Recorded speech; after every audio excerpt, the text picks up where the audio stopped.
하나님 말씀 출애굽기 22장 1절에서 15절 말씀입니다. 사람이 소나 양을 도둑질하여 잡거나 팔면 그는 소 한 마리에 소 5마리로 갚고 양 한 마리에 양 4마리로 갚을지니라. 도둑이 뚫고 들어오는 것을 보고 그를 쳐 죽이면 피 흘린 죄가 없으나 해 돋은 후에는 피 흘린 죄가 있으리라. 도둑은 반드시 배상할 것이나 배상할 것이 없으면 그 몸을 팔아 그 도둑질한 것을 배상할 것이요. 도둑질한 것이 살아 그의 손에 있으면 소나 나귀나 양을 막론하고 갑절을 배상할지니라. 사람이 밭에서나 포도원에서 짐승을 먹이다가 자기의 짐승을 놓아 남의 밭에서 먹게 하면 자기 밭에 가장 좋은 것과 자기 포도원에 가장 좋은 것으로 배상할지니라. 불이 나서 가시나무에 댕겨 낫가리나 거두지 못한 곡식이나 밭을 태우면 불러온 자가 반드시 배상할지니라. 사람이 돈이나 물품을 이웃에게 맡겨 지키게 하였다가 그 이웃집에서 도둑을 맞았는데 그 도둑이 잡히면 갑절을 배상할 것이요. 도둑이 잡히지 아니하면 그 집 주인이 재판장 앞에 가서 자기가 그 이웃의 물품에 손댄 여부를 조사를 받을 것이며 어떤 잃은 물건 즉 소나 나귀나 양이나 의복이나 또 다른 잃은 물건에 대하여 어떤 사람이 이르기를 이것이 그것이라 하면 양편이 재판장 앞에 나아갈 것이요. 재판장이 죄 있다고 하는 자가 그 상대편에게 갑절을 배상할지니라. 사람이 나귀나 소나 양이나 다른 짐승을 이웃에게 맡겨 지키게 하였다가 죽거나 상하거나 끌려가도 본 사람이 없으면 두 사람 사이에 맡은 자가 이웃의 것에 손을 대지 아니하였다고 여호와께 맹세할 것이요. 그 임자는 그대로 믿을 것이며 그 사람은 배상하지 아니하려니와 만일 자기에게서 도둑 맞았으면 그 임자에게 배상할 것이며 만일 찢겼으면 그것을 가져다가 증언할 것이요. 그 찢긴 것에 대하여 배상하지 아니할지니라. 만일 이웃에게 빌려온 것이 그 임자가 함께 있지 아니할 때에 상하거나 죽으면 반드시 배상하려니와 그 임자가 그것과 함께 있었으면 배상하지 아니할지니라.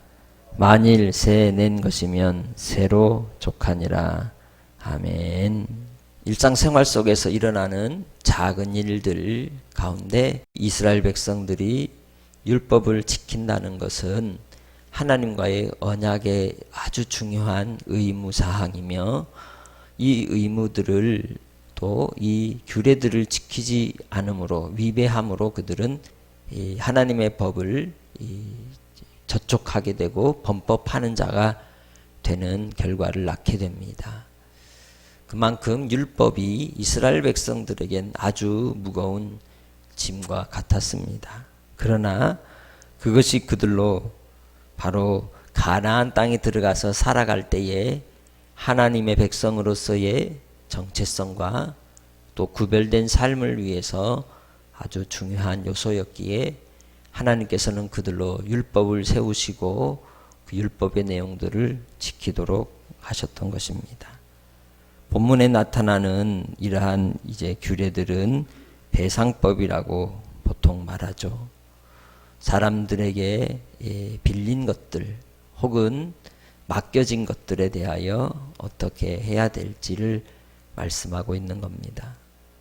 그것이 동물이든지 가축이든지 혹은 물건이든지 그 일에 대한 책임 소재를 정확하게 구분짓고 있는 내용들인 것을 볼 수가 있습니다. 그만큼 하나님께서는 이스라엘 백성들 일상생활 아주 가까이에서 그들과 함께 하시는 하나님이심을 보이고 있는 것이죠. 작은 것, 또 소소한 것이라 할지라도 하나님께서는 눈동자와 같이 보고 살피시고 감찰하시며 또한 그 양심을 따라 하나님의 뜻하신 바를 이루는 선민으로서 살아가도록 그들에게 요구하신 것입니다. 그러나 인생들은 결코 이 법을 온전히 지키고 이룰 수 없는 죄인이기에 그들은 이 법으로 말미암아 오히려 올무가 되고 또 그들에게 이 모든 일들이 이 하나님 앞에 온전히 순종치 못하는 어리석음 가운데 자기 자신들이 발견되어지는 결과를 낳게 되는 것이죠. 이러한 법들은 오늘 이 시대 속에서는 일반 사회 속에서 통용되는 사회의 아주 중요한 법의 요소로 또한 공유하고 또 확장되어 가고 확대되어 간 모습으로 우리가 사회생활 가운데 지키고 또 유지해 가는 것입니다. 하나님께서 이 법으로 우리에게 보이시는 바가 무엇일까요? 그것은 물건의 소유에 대한 문제들을 먼저는 다루고 있습니다. 물건을 도둑질하는 일에 대해서, 그리고 또한 불을 실수로 질렀을 때의 문제에 대해서, 그리고 누군가가 물건을 위탁하여 맡겼을 때 그 물건이 사라졌을 경우, 또 어떤 문제가 생겼을 경우에 대한 이야기, 그리고 빌려 쓰고 있는 가운데 일어나는 문제였을 때, 이것을 통해서 우리는 코람데오의 신앙의 삶으로 하나님 앞에 나아가기를 주의 이름으로 부탁합니다. 결국은 우리가 하나님 앞에 살아가는 삶으로서 정직하고 성실하게 아버지 앞에 살아간다면 이러한 법의 원리들이 이제 적용될지라도 또 우리 자신이 선한 양심을 따라 아버지의 뜻을 이루며 순종하며 살아가는 복된 삶이 될 줄로 믿습니다. 궁극적으로 우리는 내가 쓰는 내 것이라 하는 것도 결코 내 것이 아니요 하나님께서 잠시 맡겨주셨다고 하는 청지기적 이제 그러한 사고 방식으로 청지기적인 그러한 세계관을 가지고 우리가 삶을 이루어 갈 때에 혹 우리의 삶에 나타나는 모든 일들 속에서도 우리가 주님의 뜻하시는 바를 바라고 겸손히 살아갈 수 있는 줄 믿습니다. 내 것이 아니라는 겁니다. 다 주께서 우리에게 빌려 주셨고 잠시 맡겨 주셨다는 겁니다. 내 몸도 우리의 가정 또 우리의 가족들 뿐만 아니라 내가 사용하는 모든 물건들 속에서도 내가 애착을 가지고 있는 그 모든 소유에서도 먼저는 잠깐 하나님이 맡겨주셨다는 것을 잊지 않고 주님의 뜻 가운데 항상 살아가는 복된 성도들이 되시고, 또 이웃에 대하여 이러한 실수나 이러한 허물이 있을 때에 엄격한 법의 집행이 이루어지는 것은 당연한 것이요, 그럴 때에 서로가 서로에게 침해하지 않는 그러한 아름다운 건강한 공동체를 이룰 수 있는 것이죠. 그래서 예수를 믿는다라고 할 때에는 사회 도덕적 그리고 사회의 법규와 질서를 지키는 것이 당연한 도리인 것입니다.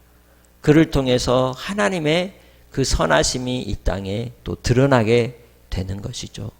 오늘날 우리가 예수님을 믿는다 하면서도 신앙의 양심을 거슬러 우리가 불의를 행하는 인생들을 종종 보게 됩니다.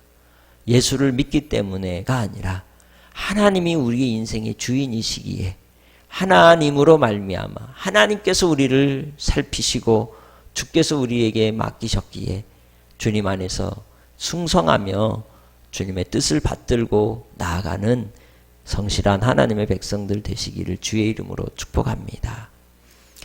우리는 성실함으로 양식을 삼는 자들입니다. 그것이 예수를 믿는 자들의 삶의 도리인 것입니다. 예수님께서 달란트 비유를 할 때든지 또 청지기 비유를 할 때든지 많은 비유들이 경제적인 그러한 활동과 연관되어서 하시는 것을 볼 수 있습니다.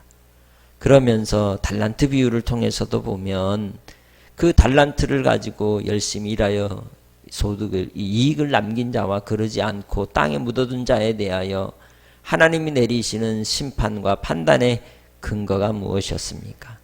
착하고 충성된 것과 악하고 게으른 것이라고 하셨습니다. 충성이라고 하는 것은 주인이 있든지 없든지 보이든지 보이지 않든지 사람을 의식하지 않고 주어진 사명을 감당하는 것이요, 게으르다고 하는 것은 바로 주인을 의식하고 형편에 따라 상황에 따라서 열심히 하는 척 하면서 사는 인생이라는 뜻입니다. 다른 사람의 소유에 대하여 우리가 대하는 태도가 불의하고 부정되면서 어찌 예수님을 믿는다라고 말할 수 있겠습니까? 그래서 우리가 이 사회생활에, 직장생활에서도 항상 하나님이 나를 살피고 계신다는 마음으로 잠시 맡겨주신 이 일들 속에서 하나님이 나를 부르신 부름의 사명을 감당한다고 하는 이 신앙과 믿음 속에서 우리가 살아간다면 하나님께서는 우리를 기뻐하여 주실 줄 믿습니다. 그것이 구원의 문제가 아닐지라도 우리가 하나님을 사랑한다면 당연한 도리로서 응당 그렇게 지켜질 것이며 우리가 그렇게 또 하나님 아버지 앞에 살아가게 되는 것입니다. 그래서 예수를 믿는 자는 오리를 가자 하면 몇 리를 가자고 10리를 가주라고 하셨습니다. 겉옷을 주라 하면 속옷까지도 내어주라고 하셨습니다. 그것이 사랑의 원리고 하나님이 나를 통하여 잠깐 맡겨주셨다고 하는 그러한 이제 의식을 가진 자의 삶의 태도라고 말할 수 있습니다. 그것이 믿음의 모습인 것이죠. 행함이 없는 믿음은 곧 죽은 믿음이라고 하셨던 말씀의 내용도 결국 우리의 일상의 삶 속에서 내가 어떤 모습으로 살아가고 있는가의 이 모습을 통해 투영되는 것입니다. 그렇기에 오늘 하루를 살아갈 때에도 우리가 믿음 있는 자로서 예수 그리스도의 십자가를 바라본다면 예수 그리스도께서 십자가로 하나님의 법을 성실하게 충성되이 감당하시고 이루신 것처럼 오늘 내게 주어진 하루 한 순간순간 속에서 맡겨진 것들 또 우리가 누리는 모든 삶의 요소와 환경 속에서 이웃을 사랑하고 섬기며 또 그 맡겨진 일들을 통해 기쁨이 되고 덕을 끼칠 수 있는 복된 한 날로 살아가시길 주의 이름으로 축복합니다. 아버지 뜻이 이 땅에 이루어지기까지 내게 주신 생명의 복음, 예수 그리스도의 십자가의 구원의 복음을 또한 전하는 것도 하나님이 우리에게 맡겨주신 귀한 사명인 줄 믿습니다. 이 사명들을 감당해 나아가며 이웃을 사랑하고 섬기며 하나님의 나라와 영광을 바라고 오늘도 주 안에서 충성되이 착하다 인정받는 복된 한 날로 주 예수 안에서 순종하시길 주님의 이름으로 축복합니다. 하나님 아버지 감사합니다. 우리의 힘으로는 순종하지 못하고 범죄하는 인생이요, 어리석어서 넘어지고 자빠지고 무책임한 삶을 살았던 과거에 이제 더 이상 우리가 미혹당하지 않게 하시고 주 예수 그리스도 안에서 구원받은 하나님의 자녀로서 믿음을 따라 이 땅의 삶을 통해서도 항상 하나님의 백성으로서 우리의 삶이 주님의 영광을 드러내게 하옵소서. 사람을 의식하지 아니하게 하시고 하나님을 의식하게 하시고 하나님을 두려워하게 하시고 주님 앞에 성실함으로 식물을 삶는 자가 되어 우리에게 맡겨준 일도 또 내게 있는 소유들도 아버지께서 잠시 우리에게 허락하여 주신 것이라면 충성되이 열매를 맺는 삶으로 나가기 원합니다. 우리에게 성령의 충만함을 주시고 새 힘 주시고 내 힘으로가 아니라 예수 그리스도 안에서 주신 믿음의 힘으로 능히 모든 일들을 이루어갈 수 있도록 주장하여 주옵소서. 마음의 평강과 기쁨을 놓치지 않게 하시고 아버지의 뜻을, 주의 법을 성취하는 기쁨 속에서 주의 백성들 승리케 하여 주옵소서. 날마다의 삶 속에 하나님의 빛이 우리를 비춰주시고 사귐 가운데 있게 하시고 그 말씀 속에 꿀성이와 같이 단 은혜의 말씀으로 우리를 맛보게 하신 아버지 하나님, 오늘도 함께 해주실 줄 믿사옵고 감사 영광 돌리며 나를 구원하시고 나에게 영원한 소망 주신 예수님의 이름으로 기도합니다. 아멘.